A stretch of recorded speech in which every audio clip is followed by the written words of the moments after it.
10 interesting facts about famous comic book characters. Gone are the days when our homes would have a stack of colorful comics that were a treat to read. The adventures of Archie and the philosophical discussions of Calvin and Hobbes were unputdownable. DC and Marvel Comics created characters that became so popular that we now see them on screens, alive and talking. Did you know that there is a character named Axel Asher, Access, jointly owned by Marvel and DC, whose job is to keep the Marvel and DC universes separate? The world of comics is enthralling. Here are some interesting facts about famous comic book characters that you will love to share with your friends. 10. Harley Quinn has a degree in psychology from Gotham State University because she won a gymnastics scholarship and romanced her way through her professors. She once reformed and worked at a women's shelter. Dr. Harleen Frances Quinzel is another famous DC character. An accomplice and an off-again, on-again lover of the Joker, Harley Quinn met him while she was working as a psychiatrist at Gotham City's Arkham Asylum, and he was her patient. Now an ex-supervillain and anti-hero, Quinn is a Gotham City siren along with Poison Ivy and Catwoman. Her first comic appearance was in the Batman Adventures number 12 in September 1993. Harley is known to have pursued psychology to understand her dysfunctional family. She won a gymnastics scholarship and got into Gotham State University. She got her degree in psychology by romancing her way through the professors. She planned to become a pop psychologist, but that did not happen after she met the Joker during her internship at Arkham Asylum and fell in love with him. Her origin story is revealed in back issue number 99. You think I'm just a doll? A doll that's pink and light. A doll you can arrange any way you like. You're wrong. Very wrong. Harley Quinn. 9. Wolverine's signature blue and yellow mask was created by accident. When he first appeared in the comics, he had stubby ears and peculiar whiskers. With superhuman abilities and a fierce animal sense, the X-Men Wolverine first appeared in a teaser panel of The Incredible Hulk number 180, and his first major appearance was in The Incredible Hulk number 181. He is an agent of the Canadian government. What is unique about this Marvel character is that his costumes have changed a number of times. When he first appeared, it was in a backdrop of the Canadian wilderness and he had short, black ears and whiskers that came out of his nose. Although the yellow and blue costume with black tiger stripes has been the basis of all his looks, his first look had a mask that did not balance out the rest of the outfit. In his next appearance in Giant Size X-Men number 1, he looked different. Artist Gil Kane accidentally drew his mask unlike how it looked originally. She drew larger headpieces. Dave Cockrum, the writer of the comic, liked this alteration and incorporated it into his own story. Cockrum once depicted Wolverine without a mask and drew criticism from the readers. I'll heal, you won't. Wolverine.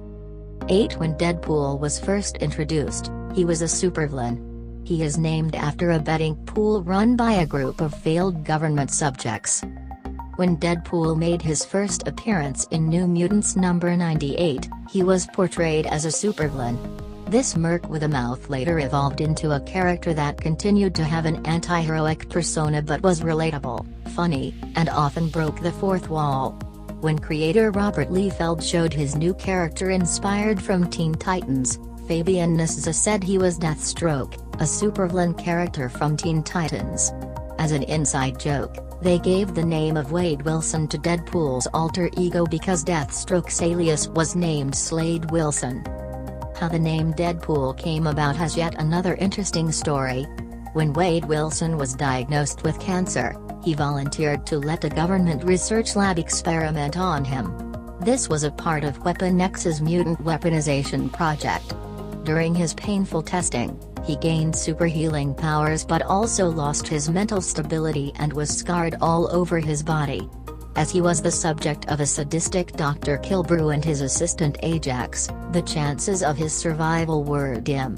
A group of failed government subjects began a betting pool called the Deadpool where they bet on who would be the last to die at the hands of the researchers. When Wilson escaped, He took on the name Deadpool and vowed to take revenge. That's how he came to be known as Deadpool. Wait a minute, we aren't gonna fight Doom? No one told me that. I want a lawyer. I want my mommy. I want my lawyer's mommy. Deadpool. 7 Before the Joker terrorized Gotham City, he worked as a laboratory worker. He quit his job to support his pregnant wife and became a stand-up comedian. First appearing in the comic book Batman #1 published on April 25, 1940, the Joker is the most famous villain. The archenemy of Batman with no superhuman abilities, the Joker was supposed to die during his initial appearance but was saved. He was introduced as a psychopath with a sadistic sense of humor who becomes a prankster in the late 1950s and a crazy villain in the 1970s. All of his origin stories state that he fell into a tank of chemical waste, turning his hair green and skin white, which then drove him nuts. The story of how that happened, though, varies. The Joker is known to be a criminal going by the name of Red Hood who fell into the tank of chemical waste during his final heist. Several stories have been used to explain how the Joker became what he is today.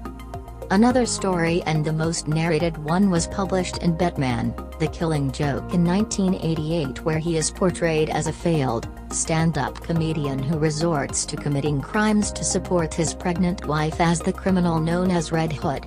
Batman interferes in one of his heists, which leads to him jumping in a chemical vat. Later on, his pregnant wife dies accidentally, driving him insane. In February 1951, another layer was added to his past through Detective Comics number 168. It reveals that before the Joker became Red Hood, he was a laboratory worker. He aimed to steal $1 million from his employer by becoming the criminal Red Hood and retire, but that does not happen. It's how he says it. Sometimes I remember it one way, sometimes another. If I'm going to have a past, I prefer it to be multiple choice. Joker. 6 Calvin and Hobbes were side characters in a comic strip known as In the Doghouse before they got their own strip. The syndicate that suggested it rejected the new strip, stating that it lacked marketing potential.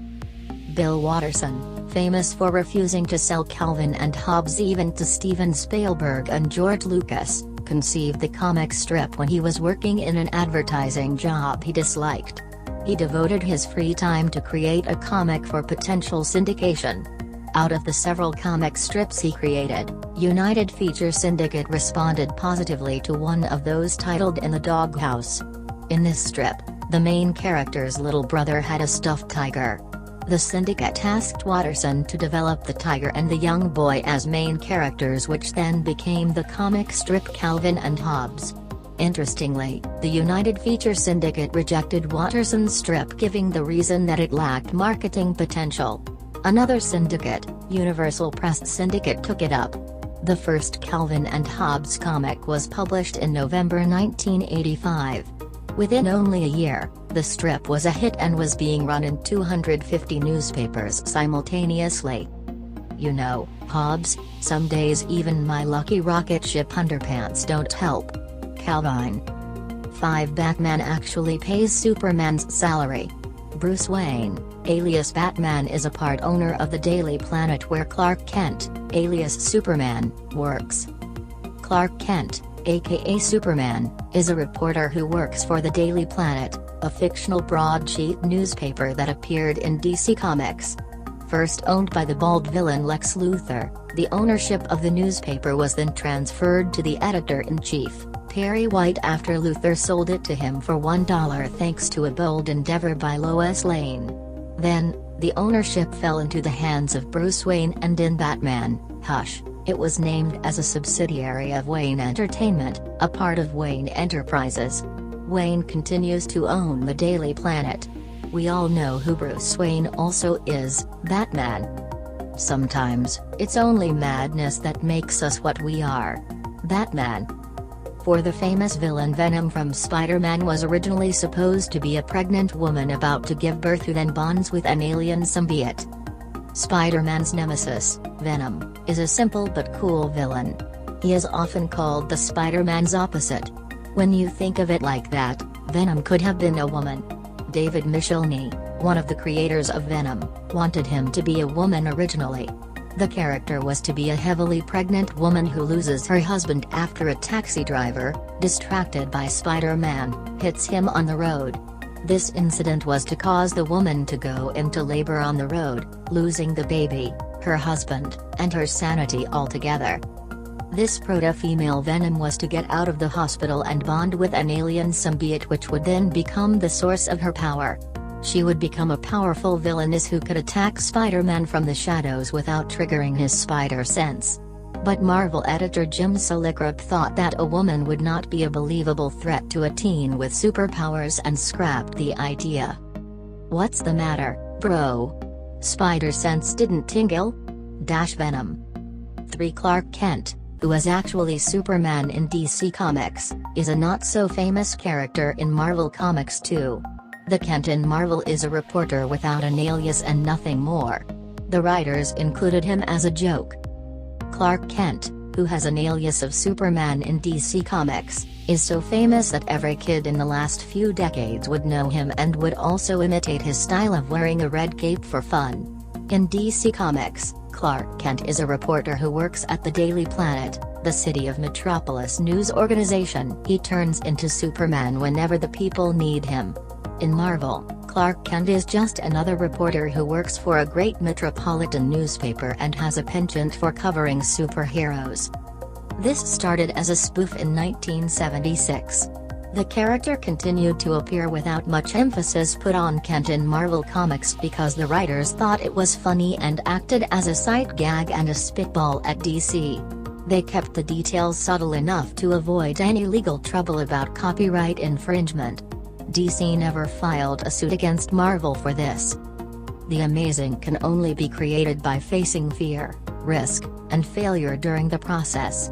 Superman 2. The Hulk was originally supposed to be gray, not green, but was portrayed so because of a printing malfunction. His character was inspired after the creator saw a woman lifting a car to free her child who was trapped underneath. Dr. Bruce Banner and his alter ego, the Hulk, are two sides of a coin. The Green Hulk, who turns into a huge monster-like humanoid, was never intended to be of that color. He first appeared in May 1962's issue of Marvel Comics titled The Incredible Hulk #1. He was originally supposed to be gray because the creators did not want the Hulk to be associated with any ethnic group. The character was inspired by Frankenstein and Dr. Jekyll and Mr. Hyde. But things went wrong when the comics went in print. Colorist Stan Goldberg had problems with the color of the Hulk, appearing to be different shades of gray and green in the same issue. That is when it was decided that the Hulk will remain green in color for the rest of the issues. It is only in some reprints and really old issues of Marvel Comics that the Hulk's skin is gray. Jack Kirby derived inspiration for the character from the golem of Jewish mythology and from a tale of a mother who rescued her kid from underneath a car. Always somebody yelling, "You want the ship? It's yours." But the Hulk doesn't kneel. Hulk 1. Iron Man was created as a challenge by Stan Lee. He gave himself a dare to create a hero that nobody would like and then force people to like him. One of the most popular comic book characters of Marvel, Iron Man, was co-created by writer and editor Stan Lee, for whom the character was a way to explore Cold War themes and American technology's contribution in the fight against communism. Iron Man first appeared in an issue of May 1963 titled Tales of Suspense No. 39. When Lee created the character, it was a dare he gave to himself. He wanted to create a quintessential capitalist that went against the spirit of Marvel's readers. He created a character people would dislike and then made them like him. In his words, the plan was, "I think I gave myself a dare." It was the height of the Cold War. The readers, the young readers, if there was one thing they hated, it was war, it was the military. So I got a hero who represented that to the 100th degree. He was a weapons manufacturer. He was providing weapons for the army, he was rich, he was an industrialist. I thought it would be fun to take the kind of character that nobody would like, none of our readers would like, and shove him down their throats and make them like him. And he became very popular. Iron Man, aka Tony Stark, went on to be ranked 12th on IGN's Top 100 Comic Book Heroes in 2011 and 3rd in their list of the Top 50 Avengers in 2012. Is it better to be feared or respected? And I say, is it too much to ask for both? Iron Man.